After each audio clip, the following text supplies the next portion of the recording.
procès de Simone Gbagbo ouvert en Côte d'Ivoire ce mardi. L'ex-première dame ivoirienne comparaît pour crime contre l'humanité.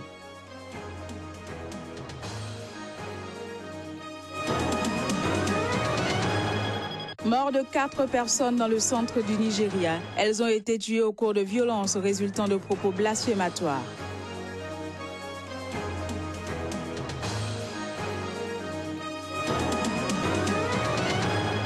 Puis simulation d'attentats simultanés dans et aux abords du Stade de France. Près de 500 figurants, secouristes et policiers y ont participé.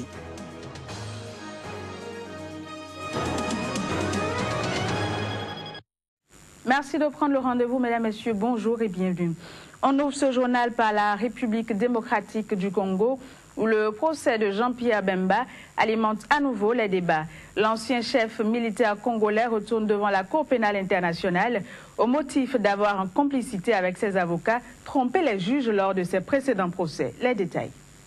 Des actes présumés de subornation de témoins. C'est ce qui motive cette nouvelle comparution de l'ancien vice-président et ancien chef militaire congolais. Jean-Pierre Bemba, ses avocats Mb Kilolo et Jean-Jacques Manganda, ainsi que Fidel Balala, un député du parti MLC, Mouvement de libération du Congo, sont accusés d'avoir fabriqué de toutes pièces et présenté à la CPI des faux documents afin d'obtenir l'acquittement du principal accusé Jean-Pierre Bemba dans son procès pour crimes de guerre et crimes contre l'humanité. Ils auraient également, selon la procureure de la Cour pénale internationale, versé de l'argent à des témoins afin qu'ils donnent de faux témoignages. Un témoin de la défense, Nassi Sarido, est également poursuivi. Selon l'accusation, 8 témoins ont admis avoir menti alors que 2 d'entre eux ont été payés quelques heures avant d'embarquer à destination de La Haye. Le 21 mars, Jean-Pierre Bemba a été reconnu coupable des crimes commis par sa milice en Centrafrique en 2002 et 2003, et ce,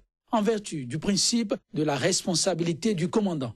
L'accusation a en son temps demandé au maximum 25 ans de détention. L'ancien chef rebelle n'en avait passé déjà que 8.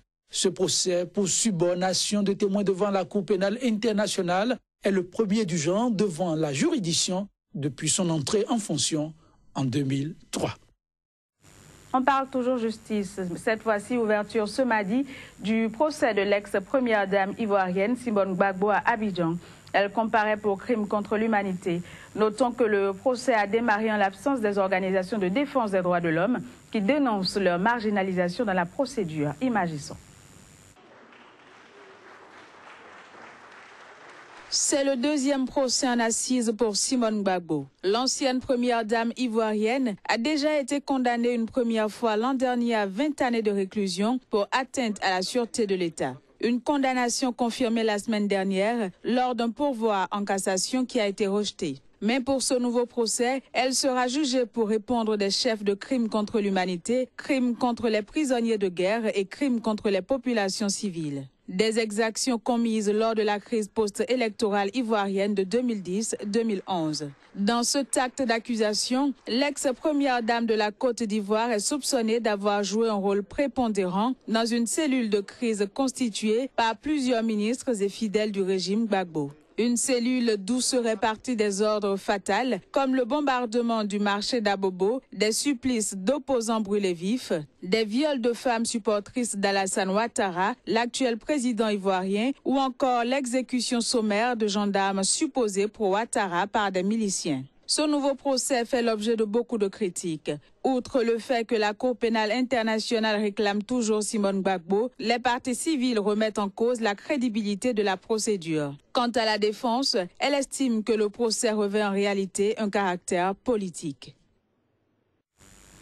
Amnesty International a affirmé ce mardi que les puissants services de sécurité soudanais détiennent 8 militants des droits de l'homme depuis plus d'une semaine. L'ONG des droits de l'homme a par ailleurs exhorté Khartoum à s'assurer qu'ils ne font l'objet d'aucune forme de torture. 6 des détenus travaillent pour l'ONG Trix. Un 7e y est volontaire et le dernier est un responsable de l'ONG Al-Zakar. Ces 6 hommes et 2 femmes sont détenus depuis le 22 mai à Khartoum par le Service national du renseignement et de la sécurité. Au Nigeria, au moins 4 personnes ont été tuées dans le centre lors de violences ayant duré 2 jours. Ces violences faisaient suite aux propos blasphématoires présumés qu'aurait tenu un commerçant chrétien contre le prophète Mahomet sur les réseaux sociaux. L'armée et la police ont procédé à des arrestations et un couvre-feu a été imposé pour tenter de restaurer le calme. La foule en fureur a mis des magasins à sac et brûlé une église pour demander la libération des suspects. L'armée n'a pas confirmé le bilan des 4 morts. Au Sahara occidental, Mohamed Abdelaziz, le chef du Front Polisario qui lutte pour l'indépendance, est décédé ce mardi. Un décès survenu des suites d'une longue maladie. Plus de précisions à travers cet élément. Mohamed Abdelaziz, chef du Front Polisario, luttant pour l'indépendance du Sahara occidental, est décédé ce mardi à l'âge de 69 ans.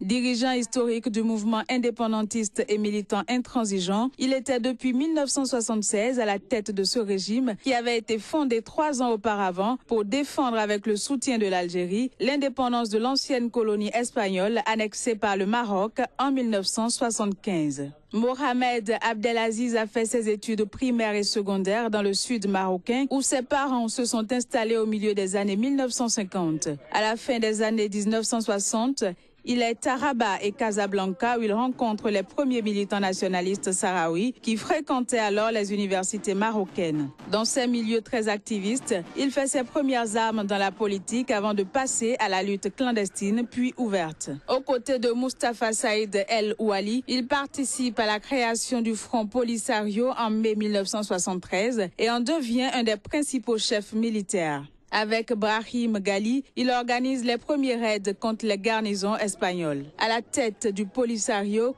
Abdelaziz abandonne progressivement l'anonymat militaire pour acquérir progressivement la stature d'homme d'affaires. Mais il mène méthodiquement l'action militaire sur laquelle il s'appuiera pour en tirer les bénéfices politiques et diplomatiques. En Algérie, le président Abdelaziz Bouteflika a décrété un deuil de 8 jours et ouvert la réunion d'un conseil des ministres par une minute de silence en hommage aux dirigeants indépendantistes. Au Cameroun, la saison des examens officiels est lancée depuis quelques jours. 104 692 candidats au baccalauréat général contre 90 726 pour la session 2015 affrontent les épreuves depuis ce lundi. Ces épreuves écrites du baccalauréat se dérouleront jusqu'au 3 juin prochain. Les candidats composeront dans les 277 sous-centres répartis à travers le Cameroun. Les résultats de l'examen devrait être connu entre le mardi 12 et le vendredi 15 juillet 2016. Narcissoum pour le compte rendu. L'examen n'a pas besoin de bruit. C'est l'extrait substantiel de l'ultime concertation qu'a organisé Madame le proviseur du lycée de la Cité des Palmiers avant le début des épreuves. Des consignes pleines de sens à l'endroit de ses collaborateurs chargés d'assurer la surveillance et le bon déroulement des compositions. Si l'appel des candidats prévu dès 7 heures a pu être respecté, ni personne d'autre ne s'est opposé à la bonne marche des affaires. Nous avons commencé dès ce matin avec l'identification des candidats au niveau du portail. Et dès 8 heures, nous avons lancé avec la première épreuve. Les 870 candidats initialement attendus ont bel et bien répondu présents dans leur salle d'examen respective en fonction de leur série. Après un léger vacarme provoqué par des multiples arrivées des postulants au précieux sésame, c'est le retentissement de la sirène qui va annoncer le changement d'ambiance. Un silence solennel qui facilite la distribution des épreuves alors qu'il est 8 heures précises. Selon les séries, les épreuves de littérature et de philosophie feront dès lors l'objet de cogitations pendant 4 heures. L'atmosphère est quasiment similaire au lycée de génie militaire où le babilla et autres lieux d'affichage portent des avis interdisant l'utilisation des téléphones par tout candidat et surveillant. 6h45, comme certains candidats étaient déjà là, la fouille a commencé pour éviter que les candidats ne se retrouvent en salle de composition avec tous les objets interdits. Dans le même sous-centre, les candidats du General Certificate of Education Advanced Level affrontaient leur deuxième épreuve. L'épreuve était abordable, on a bien composé. Moi, j'ai commencé hier avec économie et ça s'est bien passé. En rappel, 104 692 candidats sont attendus au baccalauréat général cette année contre 92 726 candidats pour la section 2015. Hors de l'Afrique à présent, en France, selon la préfecture, après 4 jours de pluie intense, la montée des eaux a fait évacuer des maisons. Elle a aussi perturbé les transports dans l'Yonne où près de 80 routes sont coupées ou inondées. Les détails. De fortes pluies ces derniers jours ont fait en France des dégâts, mais pas de blessés. De nombreuses routes sont inondées et quelques centaines de maisons ont dû être évacuées. Lyon, comme 23 départements du nord de la France, a été placé en alerte orange, pluie-inondation jusqu'à 16h ce mardi. Une quarantaine de routes du réseau secondaire sont fermées et 37 inondées partiellement. En conséquence, les transports scolaires sont perturbés. Entre lundi soir et mardi matin, les pompiers sont intervenus plus de 450 fois pour des inondations d'habitation, selon le ministère de l'Intérieur. En tout, 180 pompiers, gendarmes et agents départementaux sont mobilisés dans les opérations de secours. Selon Météo France, le cumul des précipitations entre lundi et mardi matin atteint 25 millilitres sur l'ensemble de Lyon, soit 25 litres d'eau au mètre carré, 40 à 50 litres localement. La tendance étant à la baisse, même s'il continue de pleuvoir sur des sols déjà saturés. Même évolution dans la Nièvre, plus au sud, autre département en alerte orange en Bourgogne. Les quantités de pluie tombées en 24 heures sont observées en moyenne tous les 10 à 20 ans, selon la même source. Toujours en France, près de 500 figurants secouristes et policiers ont simulé ce mardi des attentats simultanés dans et aux abords du Stade de France. À travers cet exercice, ils entendent tester la coordination des forces d'intervention et ce à 10 jours du match d'ouverture de l'Euro 2016. On suit le commissaire de police et adjoint au chef du RAID pour plus de précisions. Aujourd'hui a été monté un exercice au sein du Stade de France et à l'extérieur. Ça entre dans le cadre des préparatifs avant l'Euro 2016 et le RAID était engagé à ce titre pour remplir le rôle qu'il remplira lors des matchs de cette compétition. Nous nous entraînons tout au long de l'année dans diverses configurations, mais là, en amont d'un tel événement, bien évidemment que nous devons nous entraîner encore plus, ne serait-ce que pour appréhender exactement la configuration des lieux. Bon, c'est un stade que nous connaissons bien maintenant, mais de le mettre en configuration avec tous les services engagés, c'est pour nous un exercice dimensionnant encore plus important. Le candidat républicain à l'investiture américaine Donald Trump n'a pas eu à forcer son talent ce dimanche pour séduire des motards anciens combattants venus l'écouter à Washington, alors que l'Amérique célèbre les soldats qui sont tombés au champ d'honneur. Le candidat a promis verser à ces anciens combattants la somme de 6 millions de dollars. J'ai recueilli un énorme montant d'argent pour les vétérans, presque 6 millions de dollars, et nous allons recevoir encore plus d'argent dans pas mal de temps. Mais j'ai recueilli près de 6 millions de dollars. Tout l'argent a été déboursé, ainsi lançait Donald Trump mardi soir. Depuis 1988, un grand rassemblement de motards, dont beaucoup d'anciens combattants, est organisé dans la capitale fédérale américaine pendant le long week-end de Memorial Day, la fête nationale du souvenir pour les soldats qui sont morts pour l'Amérique. Près de 300 000 motards étaient attendus pour l'édition 2016 selon le Pentagone, qui accueillait dimanche matin le point de départ d'une grande parade tout en pétarade et en drapeau dans le centre de Washington. Seule une partie des motards ont assisté à la réunion publique à laquelle participait Donald Trump.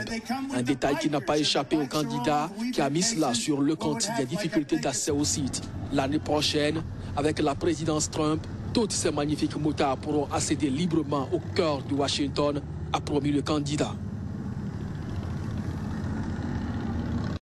Ce sera tout pour ce journal. Merci d'avoir été des nôtres et bonne journée à toutes et à tous. À bientôt.